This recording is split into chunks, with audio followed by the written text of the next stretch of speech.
베이징 인민대회당의 거대한 문이 열리고 이재명 대통령과 시진핑 주석이 마주 섰습니다. 두 사람의 악수는 무려 10초간 이어졌죠. 이건 단순히 예의를 차리는 악수가 아닙니다. 지난 10년 넘게 꽁꽁 얼어붙어 있던 한중 관계의 빙하가 통째로 녹아내리는 소리거든요. 중국 서열 2위 리창 총리와 3위 자오러지 위원장이 이례적으로 같은 날 이 대통령을 맞이했습니다. 이것이 얼마나 파격적인 일인지 아시나요? 통상적으로 중국은 외국 정상이 방문하면 일정을 분산시킵니다. 하루는 총리, 다음 날은 전인대 위원장을 만나는 식으로 천천히 일정을 소화하죠. 하지만 이번엔 달랐습니다. 같은 날 연달아 두 거물을 만나게 했다는 건 중국이 한국과의 관계 회복에 얼마나 절박한지를 보여주는 신호탄이었습니다. 인민대회당 회담장에 들어선 이 대통령의 표정을 카메라가 포착했습니다. 긴장보다는 자신감이 묻어나는 얼굴이었죠. 반면 시 주석은 평소보다 2초 정도 더 길게 악수를 이어갔고 이 대통령의 팔을 가볍게 두드리는 제스처까지 보였습니다. 중국 외교에서 이런 신체 접촉은 매우 드문 일입니다. 격식과 위계를 중시하는 중국 문화에서 상대의 팔을 두드린다는 건 당신을 신뢰한다는 무언의 메시지거든요. 이 순간 외교가에서는 누구나 알았습니다. 뭔가 큰 판이 짜여지고 있다는 것을요. 회담 테이블에 앉은 양측 대표단의 얼굴을 보면 더 흥미롭습니다. 우리 측 수행단에는 외교부 장관뿐 아니라 산업통상자원부 장관, 과학기술정보통신부 장관까지 배석했습니다. 반면 중국 측은 상무부 장관과 공신력을 책임지는 국가발전개혁위원회 주임까지 동석시켰습니다. 이게 의미하는 바는 명확합니다. 이번 회담은 단순한 의례적 만남이 아니라 실질적인 경제협력과 산업동맹을 논의하는 자리였다는 겁니다.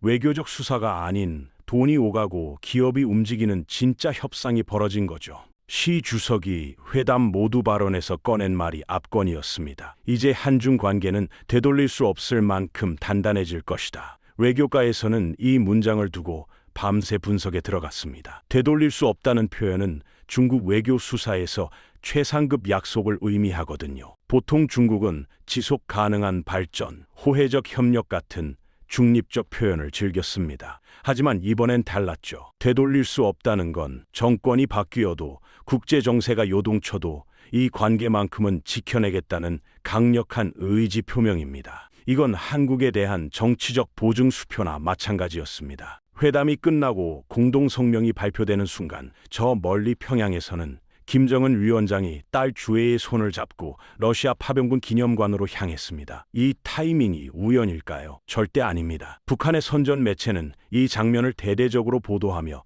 혈맹의 결속을 강조했습니다. 한쪽에서는 거대한 경제 동맹의 문이 열리고 다른 한쪽에서는 군사 동맹을 과시하며 이를 견제하는 긴박한 드라마가 펼쳐진 겁니다. 이건 단순한 외교 행사가 아닙니다. 동북아 권력 지형이 송두리째 바뀌는 역사적 전환점이었죠. 오늘 이 영상 하나로 앞으로 여러분의 지갑과 우리 아이들의 미래, 그리고 한반도의 운명이 어떻게 바뀔지 그 설계도를 완벽하게 보여드리겠습니다. 48시간 동안 벌어진 이 모든 드라마의 이면을 낱낱이 파헤쳐 드리겠습니다. 먼저 기초 지식부터 짚어볼까요? 중국은 집단 지도 체제입니다. 시진핑 주석이 정점에 있지만 실무를 책임지는 건 국무원 총리와 전국인민대표대회 상무위원장이에요.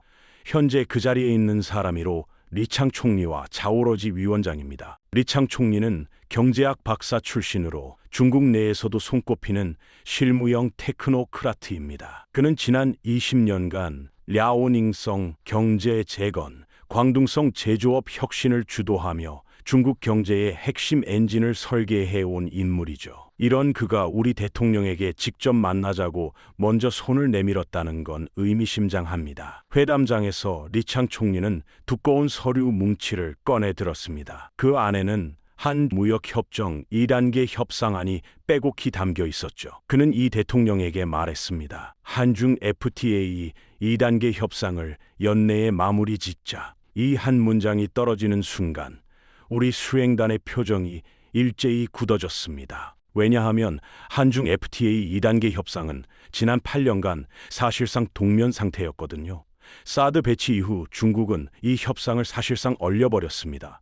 한국 기업들이 아무리 애걸해도 중국 정부는 시기상조라는 말만 되풀이했죠. 그런데 이제 중국이 먼저 나서서 협상 재개를 제안한 겁니다. FTA 2단계가 무엇이냐고요? 1단계 상품 무역 위주였다면 2단계는 서비스와 투자 분야를 대폭 개방하는 단계입니다. 쉽게 말해서 그동안 우리가 중국에 물건만 팔았다면 이제는 게임, 영화, 의료, 금융, 교육 같은 고부가가치 서비스를 마음껏 수출할 수 있다는 뜻이에요. 리창 총리는 구체적인 로드맵까지 제시했습니다. 올해 안에 서비스 무역 7개 분야에 대한 시장 개방 협상을 완료하고 내년 초에는 투자 보호 협정을 업그레이드하자고요. 이건 중국이 한국에게 거대한 경제적 선물을 안겨주는 것과 다름없습니다. 특히 주목할 부분은 게임과 영화 산업입니다. 그동안 한국 게임은 중국 시장에서 판호라는 허가를 받아야만 출시할 수 있었는데 이 과정이 불투명하고 지연되기 일쑤였죠. 하지만 FTA 2단계가 타결되면 판호 심사 기준이 명확해지고 심사 기간도 대폭 단축됩니다. 게임 업계 관계자의 말을 빌리면 지금까지는 판호를 받는데 평균 2년에서 3년이 걸렸는데 앞으로는 6개월 이내로 줄어들 가능성이 크다고 합니다. 이게 우리 게임 기업들에게 얼마나 큰 호재인지 아시나요? 중국 게임 시장 규모는 연간 500억 달에 달합니다. 영화도 마찬가지입니다. 중국은 매년 해외 영화 수입 쿼터를 3삽 4편으로 제한하고 있는데 이 중 한국 영화가 차지하는 비중은 미미했죠.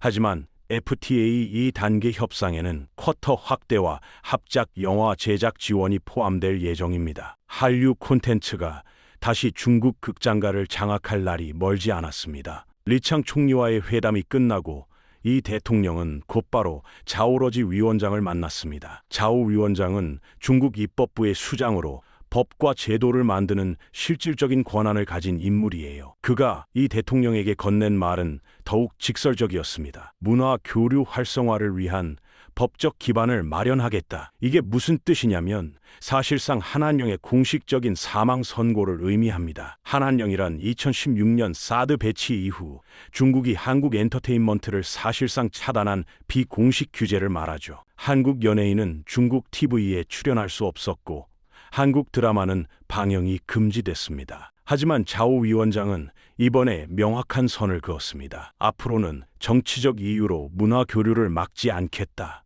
법으로 보장하겠다고요. 이건 단순한 약속이 아니라 중국 최고 입법기관의 수장이 직접 보증한 것이기 때문에 무게가 다릅니다. 회담장을 나서는 자오 위원장의 표정이 인상적이었습니다. 그는 이 대통령에게 한중 문화교류법을 제정하면 가장 먼저 한국에 통보하겠다며 웃음을 지었죠. 이 장면을 본 중국 외교가 전문가들은 중국이 이렇게까지 적극적으로 나선 건 처음이라고 입을 모았습니다. 자오 위원장은 한 가지를 더 약속했습니다. 한중 청년 교류 프로그램을 대폭 확대하겠다고요. 구체적으로는 매년 1만 명의 한국 청년에게 중국 유학 장학금을 지급하고 5천 명의 중국 청년을 한국으로 보내 인턴십 기회를 제공하겠다는 겁니다. 이건 단순한 교육 프로그램이 아닙니다. 미래 세대의 네트워크를 구축하는 장기 전략이죠. 20년 후 한국과 중국의 정치, 경제, 문화를 이끌어갈 인재들이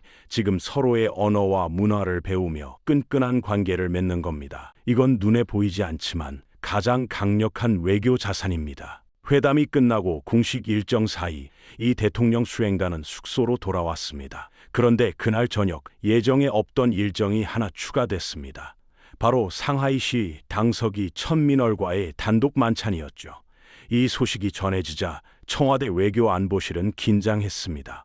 왜냐하면 천민얼은 그냥 지방 관료가 아니거든요. 그는 시진핑 주석의 최측근이자 차기 지도자 후보 영순위로 꼽히는 인물입니다. 중국 정치에서 상하이는 단순한 도시가 아니라 권력의 요람이에요. 장쩌민, 주룽지, 후진타오 시대를 거치며 상하이방은 중국 정치의 핵심 축이었습니다. 천민얼은 상하이시 당서기가 되기 전 저장성 서기를 지냈는데 그곳에서 디지털 경제와 민영기업 육성으로 눈부신 성과를 냈죠. 시 주석은 그를 상하이로 보내며 중국 경제 제도약의 시험장을 만들라고 지시했습니다. 이런 그가 외국 정상과 단독 만찬을 한다는 건 매우 이례적인 일입니다. 만찬 장소는 상하이 와이탄의 전통 중식당이었습니다.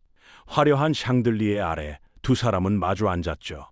통역관 한 명만 배석한 비공개 만찬이었습니다. 천석이는 만찬 내내 이 대통령의 실용주의 노선에 깊은 관심을 보였다고 하죠. 그는 이 대통령에게 물었습니다. 한국은 어떻게 반도체와 배터리에서 세계 1위를 유지하고 있습니까? 이 대통령의 대답은 명쾌했습니다. 정부가 길을 닦아주되 기업이 직접 운전하게 만들었습니다. 천석이는 고개를 끄덕이며 이 철학에 깊이 공감했다고 합니다. 만찬 중간 천석이는 파격적인 제안을 꺼냈습니다. 상하이와 한국 지자체 간의 직통 핫라인을 구축하자는 겁니다.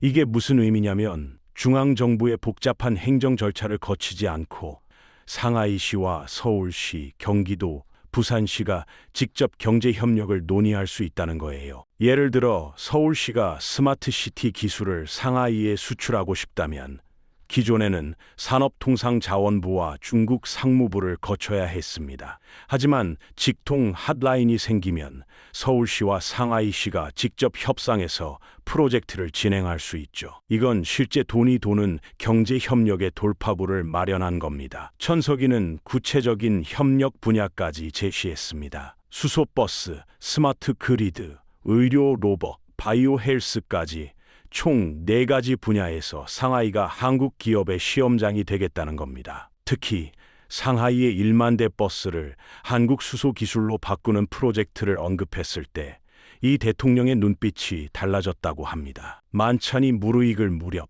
이 대통령은 날카로운 질문을 던졌습니다. 우리 기업들이 중국에서 공정하게 보호받을 수 있느냐고요? 이건 정말 핵심을 찌른 질문이었습니다. 그동안 한국 기업들은 중국에서 기술만 빼앗기고 졸지에 쫓겨나는 일을 여러 번 겪었거든요. 천석이의 대답은 더욱 파격적이었습니다. 상하이가 한국 기업의 제2의 2의 모태가 되겠다. 이 말의 무게를 이해하려면 중국 정치 용어를 알아야 합니다. 중국에서 모태라는 표현은 단순히 사업하기 좋은 곳이 아니라 보호와 육성을 약속한다는 뜻이거든요. 그는 구체적인 보장책까지 제시했습니다. 상하이에 진출하는 한국 기업에게는 지적재산권 분쟁 시 특별 중재 제도를 적용하고 세무조사나 규제 점검에서도 투명한 절차를 보장하겠다고요. 이건 우리 기업들에게 정치적 보복에 대한 안전 보장을 약속한 것이나 다름없습니다. 만찬이 끝나고 호텔로 돌아온 이 대통령은 수행단에게 말했다고 합니다. 오늘 밤 만찬이 이번 방중에 진짜 하이라이트였다. 왜냐하면 미래의 권력과 미리 손을 잡은 것이 장기적으로 가장 중요한 성과이기 때문이죠. 천민월이 10년 후 중국의 정상이 됐을 때 오늘 밤의 약속들은 빛을 발할 겁니다. 이 만찬 소식이 외신을 통해 흘러나오자 국제 외교가에서는 한국이 정말 영리하게 움직이고 있다는 평가가 쏟아졌습니다. 현재 권력뿐 아니라 미래 권력까지 아우르는 전략적 포석을 둔 셈이니까요. 이런 외교가 바로 우리가 말하는 실용주의의 진수입니다. 한쪽에서 웃음꽃이 필 때 평양은 떨고 있었습니다. 한중 정상이 손을 잡는 모습은 김정은 위원장에게 실존적인 공포였을 겁니다. 왜냐하면 북한 경제의 90%가 중국에 의존하고 있거든요. 중국이 한국 쪽으로 완전히 기울면 북한은 고립될 수밖에 없습니다. 그래서 그는 가만히 있을 수 없었죠. 이 대통령이 베이징에서 시 주석과 악수하던 바로 그 시각, 김정은은 딸 주애의 손을 잡고 평양 교외의 러시아 파병군 기념관으로 향했습니다. 북한 조선왕 TV는 이 장면을 무려 15분 동안 생중계했습니다. 메시지는 명확합니다. 중국이 우리를 외면한다면 우리에겐 러시아가 있다는 선언이죠. 기념관 입구에는 거대한 러시아 국기와 북한 국기가 나란히 걸려 있었고 김 위원장은 파병군 유자녀들을 일일이 격려하며 우리의 혈맹은 영원하다고 강조했습니다. 이건 단순한 방문이 아닙니다. 미래 세대인 주애를 앞세워 우리 아이들의 미래는 핵무기와 러시아 동맹에 달려있다는 고도의 심리전을 펼친 겁니다. 주애가 파병군 유자녀들과 악수하고 사진 찍는 장면은 북한 내부에 강력한 메시지를 던졌죠. 후계 구도는 확고하다고요. 하지만 이건 역설적으로 북한의 초조함을 보여줍니다. 만약 북한이 정말 자신 있었다면 이렇게 급하게 움직일 필요가 없었을 거예요. 사실 최근 몇 달간 북한은 중국과의 관계에서 미면 균열을 경험하고 있습니다. 중국 내 북한 노동자들이 비자 문제로 쫓겨나고 북한 식당들이 문을 닫는 상황이 이어지고 있거든요. 더 결정적인 건 경제 지원입니다. 북한은 매년 중국으로부터 원유 50만 톤에서 100만 톤을 지원받는데 최근 이 물량이 줄어들고 있다는 정보가 포착됐습니다. 중국이 북한에게 핵 개발 중단을 압박하는 카드로 원유 공급을 조절하고 있다는 거죠. 김정은은 이런 상황에서 러시아 카드를 꺼낸 겁니다. 러시아는 우크라이나 전쟁으로 국제사회의 제재를 받고 있어서 북한의 군사 협력이 절실합니다. 북한은 러시아에 포탄과 미사일을 제공하고 러시아는 북한의 식량과 엔원하는 거래가 이루어지고 있죠. 하지만 러시아가 중국을 대체할 수 있을까요? 현실적으로 불가능합니다. 러시아 경제 규모는 중국의 10분의 1도 안 되고 지리적으로도 북한과 국경을 맞대고 있는 중국의 영향력을 러시아가 따라갈 수 없습니다.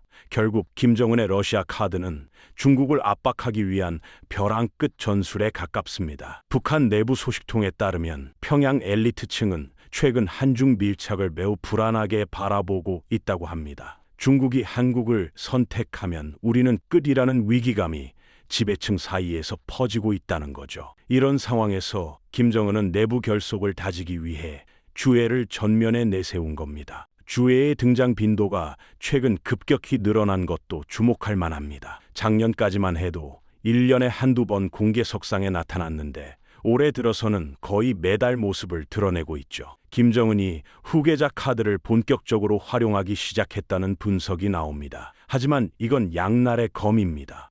주해를 너무 자주 노출하면 김정은 건강 이상설이 제기될 수 있거든요.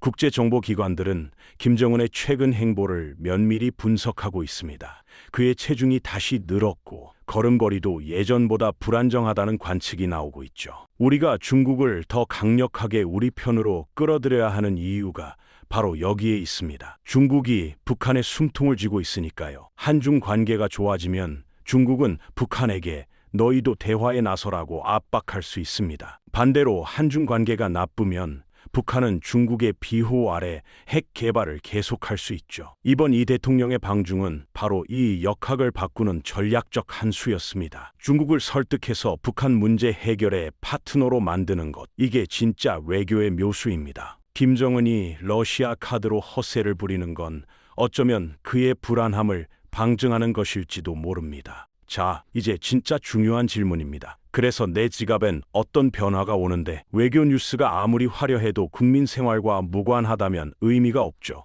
하지만 이번 합의는 다릅니다. 여러분의 일자리와 투자, 그리고 자녀의 미래 진로까지 직접적인 영향을 미칠 겁니다. 이번 합의의 핵심 수혜 업종을 크게 세 가지로 정리할 수 있습니다. 먼저 K-서비스와 콘텐츠 산업입니다. 게임, 영화, 드라마, 웹툰, 음악까지 우리 콘텐츠가 이제 법적인 보호 아래 중국 시장에 진출합니다. 마진율 높은 황금알을 낳는 거위가 다시 깨어나는 거죠. 구체적인 숫자를 볼까요? 한국콘텐츠진흥원 자료에 따르면 한한령 이전인 2015년 우리 콘텐츠의 중국 수출액은 연간 35억 달러였습니다. 하지만 한한령 이후 2019년에는 8억 달러로 급감했죠. 거의 5분의 1 토막이 난 겁니다. 이번 한중 합의로 2년 내에 최소 20억 달러 이상 회복될 것으로 전망됩니다. 게임 산업의 경우 더 극적입니다. NC소프트, 넷마블,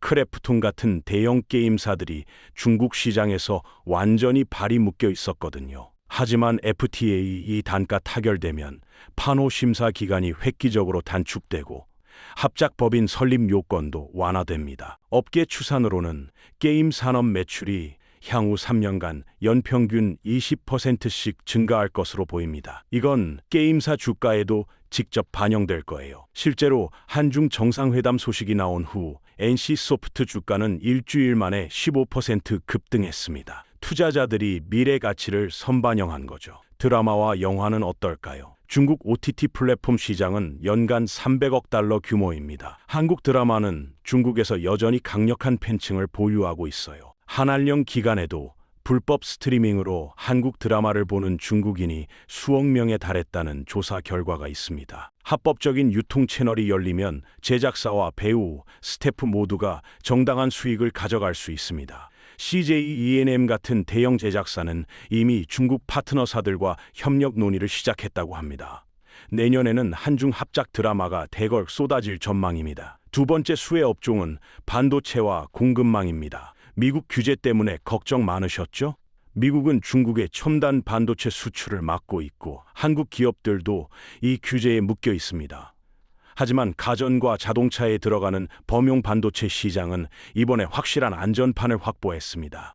삼성전자와 SK하이닉스가 중국에서 생산하는 반도체는 주로 범용 DRAM과 낸드 플래시입니다. 이들 제품은 미국 규제 대상이 아니에요. 중국은 이번 회담에서 한국 반도체 기업의 중국 내 공장 운영을 전폭 지원하겠다고 약속했습니다. 구체적으로는 시안과 우시에 있는 삼성과 SK 공장에 대한 전력 공급을 우선 보장하고 부품 수입 통관 절차도 간소화하겠다고요. 이 중국이 한국 반도체 기업을 자국 기업 수준으로 대우하겠다는 파격적인 제안입니다. 우리 반도체 산업에 거대한 안전망이 깔린 셈이죠. 배터리 산업도 큰 수혜가 예상됩니다. LG 에너지 솔루션과 삼성 SDI는 중국의 여러 공장을 운영하고 있는데 미중 갈등 속에서 늘 불안했죠. 하지만 중국이 한국 배터리 기업에게 장기 안정 보장을 약속하면서 투자 확대가 가능해졌습니다. 특히 전기차 배터리 시장에서 중국 CATL과 BYD가 압도적이지만 고성능 배터리는 여전히 한국 기업이 우위에 있습니다. 중국 자동차 기업들이 프리미엄 라인업을 만들려면 한국 배터리가 필요해요. 이번 합의로 한국 배터리의 중국 시장 점유율이 현재 20%에서 30%까지 올라갈 것으로 전망됩니다. 세 번째 수혜 업종은 친환경 에너지와 인프라입니다. 상하이의 버스를 한국 수소 기술로 바꾸는 거대 프로젝트가 논의 중이라고 말씀드렸죠? 이건 시작에 불과합니다. 중국은 탄소 중립을 2060년까지 달성하겠다고 선언했는데 이를 위해 막대한 투자가 필요합니다. 한국은 수소차, 태양광 패널, 풍력 터빈, 스마트 그리드 기술에서 세계 최고 수준입니다. 현대차의 수소차 넥소는 중국 시장에서 아직 본격 판매되지 않았지만 앞으로 중국 지방 정부들이 대량 구매할 가능성이 큽니다. 베이징 동계올림픽 때 시범 운행했던 수소차를 기억하시나요? 그게 바로 현대차였습니다. 태양광 분야에서는 하나큐셀과 LG전자가 중국 시장 공략을 준비 중입니다. 중국은 태양광 패널 생산에서는 세계 1위지만 고효율 패널과 에너지 저장 시스템에서는 한국 기술이 필요합니다. 양국이 협력하면 글로벌 시장을 석권할 수 있죠. 스마트 시티 인프라도 빼놓을 수 없습니다. 한국의 지능형 교통 시스템, IoT 기반 에너지 관리, 스마트 빌딩 기술은 중국 대도시들이 탐낼 만한 수준입니다. 상하이, 선전, 항저우 같은 도시들이 한국 기업과 협력해 스마트 시티를 구축하려는 움직임이 포착되고 있습니다. 물론 중국이 또 베껴가면 어쩌냐는 걱정도 있으실 겁니다. 이건 충분히 합리적인 우려입니다. 과거 고속철 조선 디스플레이 기술이 중국에 넘어간 아픈 기억이 있으니까요. 하지만 이제는 우리가 기술을 주기만 하는 시대가 아닙니다. 현대 산업 구조는 너무 복잡해서 한 나라가 모든 걸 독자적으로 만들 수 없습니다. 반도체를 예로 들면 설계는 미국이 잘하고 제조 장비는 네덜란드와 일본이 독점하고 생산은 한국과 대만이 주도하죠. 이렇게 얽히고 설킨 공급망 속에서 기술 탈취는 점점 어려워지고 있습니다. 더 중요한 건 협력 방식의 변화입니다. 이제는 단순히 기술을 파는 게 아니라 합작 투자가 대세입니다. 한국 기업이 지분을 갖고 중국 기업과 함께 제3국 시장을 공략하는 거죠. 이렇게 하면 양측 모두 이익을 보기 때문에 기술 탈취 동기가 줄어듭니다. 실제로 삼성전자는 중국 가전업체 TCL과 합작으로 남미 시장을 공략하고 있고 LG화학은 중국 자동차 업체 지리와 손잡고 동남아 배터리 공장을 짓고 있습니다. 이런 협력 모델이 앞으로 더 확대될 겁니다. 편견을 버려야 기회가 보입니다. 일자리는 어떨까요? 한중 경제 협력이 활성화되면 단기적으로 2만 개에서 3만 개의 일자리가 새로 생길 것으로 추산됩니다. 특히 무역, 물류, 마케팅, 통역, 법률 서비스 분야에서 인력 수요가 급증할 겁니다. 중국어 구사 능력을 갖춘 청년들에게는 기회의 문이 활짝 열린 셈이죠. 대학가에서도 변화가 감지됩니다. 최근 몇 년간 중국어과 지원율이 하락했는데 이번 한중 관계 개선으로 다시 상승할 조짐이 보입니다. 기업들도 중국 시장 전문가 채용을 늘리고 있고요. 중국 시장은 끝났다고 말하던 분위기가 중국 시장을 다시 준비해야 한다로 바뀌고 있습니다. 주식시장도 민감하게 반응하고 있습니다. 한중 정상회담 이후 중국 관련주가 일제히 상승했어요. 면세점, 화장품, 게임, 엔터, 배터리 관련 종목들이 강세를 보이고 있죠. 기관 투자자들은 한중 테마주를 새로운 투자 기회로 보고 있습니다. 다만 단기 급등에 휩쓸려 무분별하게 투자하는 건 위험합니다. 진짜 수혜를 받을 기업은 중국 시장에 이미 기반을 갖추고 있거나 기술 경쟁력이 확실한 곳들이에요.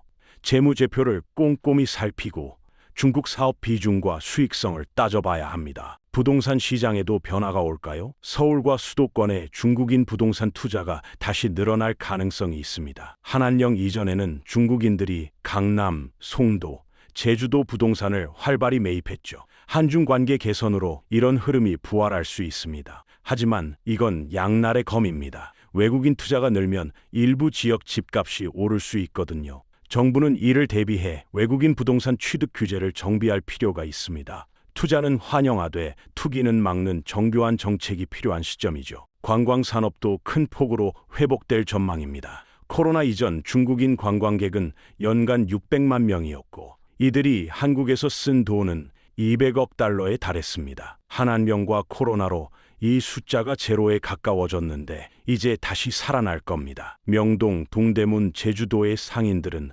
벌써부터 기대에 부풀어 있습니다. 호텔 업계도 중국어 가는 직원 채용을 서두르고 있고요. 다만 과거처럼 중국 단체 관광객에만 의존하는 구조로 돌아가서는 안 됩니다. 개별 여행객을 위한 맞춤형 콘텐츠를 개발해야 지속 가능한 관광 산업이 됩니다. 여기서 중요한 질문 하나. 그럼 한국은 중국에 종속되는 거 아닌가? 이런 우려를 하시는 분들이 계실 겁니다. 결론부터 말하면 경제 협력이 종속을 의미하지는 않습니다. 오히려 상호 의존성을 높여 안정성을 확보하는 거죠. 중국도 한국이 필요합니다. 반도체, 배터리, 디스플레이, 화학 소재 같은 핵심 부품을 중국은 아직 자체 생산하지 못해요. 중국 제조업이 돌아가려면 한국 부품이 필수적이죠. 이건 우리의 레버리지입니다. 경제 협력을 통해 이 레버리지를 더 강화할 수 있습니다. 미국과의 관계는 어떻게 될까요? 일각에서는 한중 밀착이 한미 동맹을 약화시키는 거 아니냐는 우려를 제기합니다. 하지만 현실은 더 복잡해요. 미국도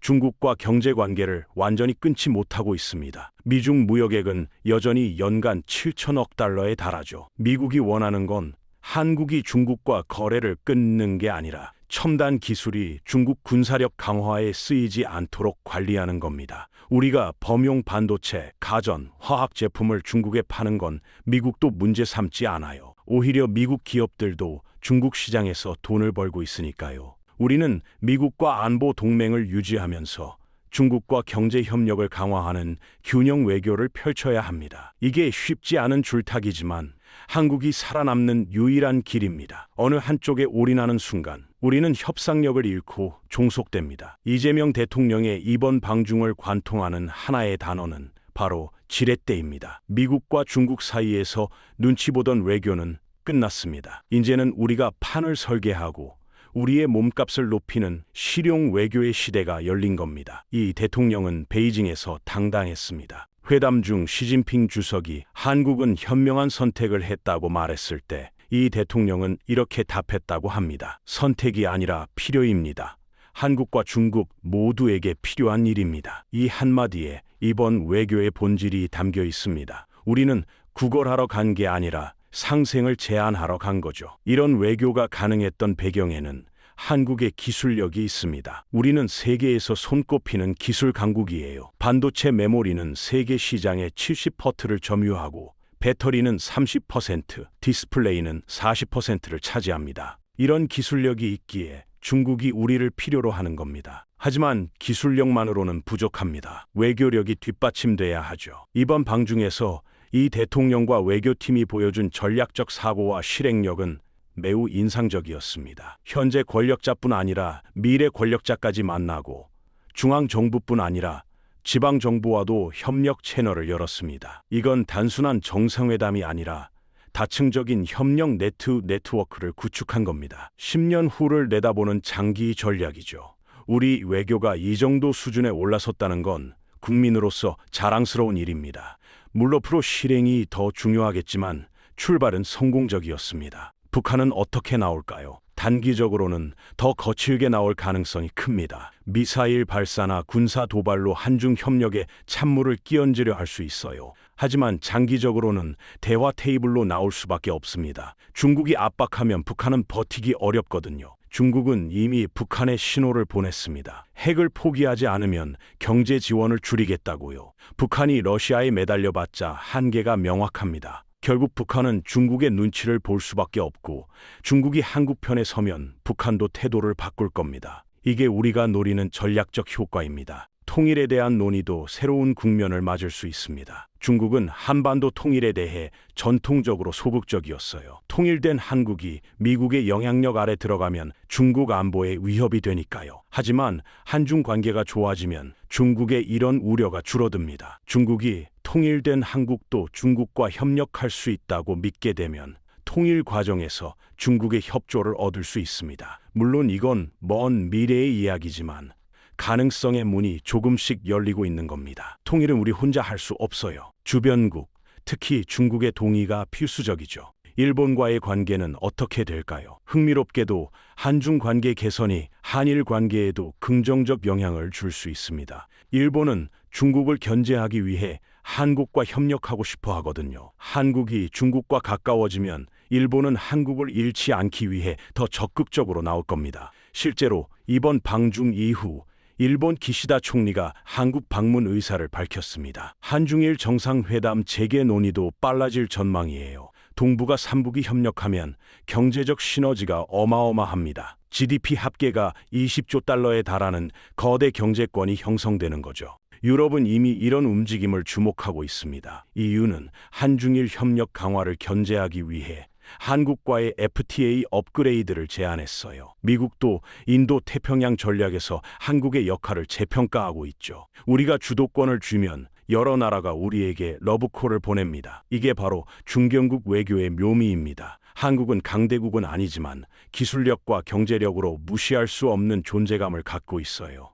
우리가 손을 잡느냐에 따라 지역 세력 균형이 달라집니다. 이 레버리지를 최대한 활용하는 게 우리의 생존 전략입니다. 미래 세대를 위해 우리는 무엇을 준비해야 할까요? 교육부터 바뀌어야 합니다. 지금 학생들은 미중 갈등 시대를 살아갈 세대예요. 이들에게 필요한 건 한쪽을 일방적으로 적대시하는 교육이 아니라 복잡한 국제 정세를 읽고 균형감 있게 판단하는 능력입니다. 중국어 교육도 실용적으로 바뀌어야 합니다. 단순히 회화 실력을 키우는 게 아니라 중국 정치, 경제, 문화를 이해하는 교육이 필요해요. 중국을 제대로 아는 전문가가 많아질수록 우리 외교와 경제가 강해집니다. 대학들도 중국 전문 과정을 확대하고 있는 추세입니다. 기업들도 준비해야 합니다. 중국 시장 진출을 준비하는 기업은 단순히 제품을 파는 것에서 벗어나야 해요. 현지 파트너와 협력하고 현지 문화를 존중하며 장기적인 관계를 구축하는 전략이 필요합니다. 과거처럼 팔고 빠지기 식으로는 성공할 수 없습니다. 중소기업에게는 특별한 지원이 필요합니다. 대기업은 혼자서도 중국 진출이 가능하지만 중소기업은 정보도 부족하고 자금도 넉넉지 않아요. 정부가 중소기업의 중국 진출을 체계적으로 지원하는 프로그램을 만들어야 합니다. 무역보험, 마케팅 지원, 법률 자문 같은 것들이죠. 국민들도 인식을 바꿔야 합니다. 중국은 적이다 혹은 중국은 무조건 좋다는 양극단을 피하고 냉정하게 우리 이익을 따져야 합니다. 중국과 협력할 건 협력하고 경쟁할 건 경쟁하는 실용주의가 필요해요. 감정이 아니라 이성으로 판단해야 합니다. 언론의 역할도 중요합니다. 자극적인 제목으로 혐오를 부추기는 게 아니라 정확한 정보와 균형 잡힌 시각을 제공해야 합니다. 중국에 대한 보도가 너무 부정적이면 국민들이 협력 필요성을 이해하지 못하고 너무 긍정적이면 위험을 간과하게 됩니다. 정치권도 초당적으로 협력해야 합니다.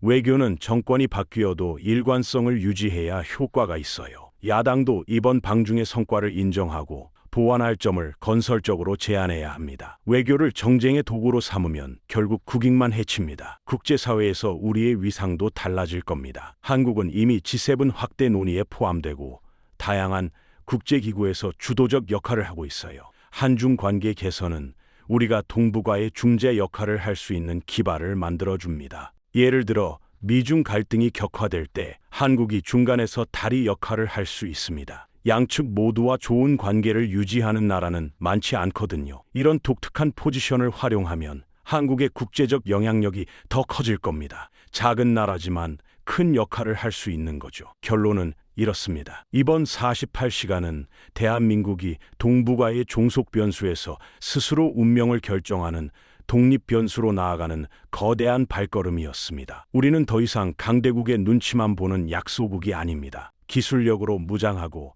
전략적으로 움직이는 중견 강국입니다. 앞으로 몇 년이 중요합니다. 이번 합의가 실제 성과로 이어지려면 정부, 기업, 국민 모두가 함께 노력해야 해요. 정부는 약속을 이행하도록 중국을 압박하고 기업은 기회를 놓치지 않고 준비하며 국민은 냉정한 시각으로 지지하고 감시해야 합니다. 누군가는 비난할 때 누군가는 이 변화 속에서 기회를 잡을 겁니다. 오늘 영상을 끝까지 보신 여러분은 이미 그 기회의 최전선에 서 계십니다. 변화는 준비된 자에게만 기회가 됩니다. 준비하지 않은 자에게는 위기가 되죠. 여러분은 어떤 쪽이 되고 싶으신가요? 한중 관계의 이 대전환이 정말 우리 경제의 제도약을 이끌 수 있을까요? 이건 우리 모두에게 달려 있습니다. 정부가 아무리 잘해도 기업과 국민이 따라가지 못하면 소용없어요. 반대로 국민이 준비돼 있는데 정부가 망치면 그것도 문제죠. 다행히 우리에게는 자산이 있습니다. 세계 최고 수준의 교육받은 인력, 빠른 의사결정, 강한 실행력이죠. 한국은 위기 때마다 이걸로 극복해 왔습니다. IMF 때도 그랬고 2008년 금융위기 때도 그랬어요. 이번에도 해낼 수 있습니다. 마지막으로 한 가지만 더 말씀드리겠습니다. 외교는 제로섬 게임이 아닙니다. 한국이 이기면 중국이 지는 게 아니에요. 양쪽 모두 윈윈할 수 있습니다. 이게 바로 실용 외교의 핵심이죠. 이념이나 자존심보다 실리를 챙기는 거예요. 여러분의 생각은 어떠신가요? 한중 관계의 이 대전환이 우리에게 기회일까요? 위험일까요? 여러분의 소중한 의견을 댓글로 남겨주세요. 찬성하든 반대하든 모든 의견을 존중합니다. 건강한 토론이 민주주의를 발전시키니까요.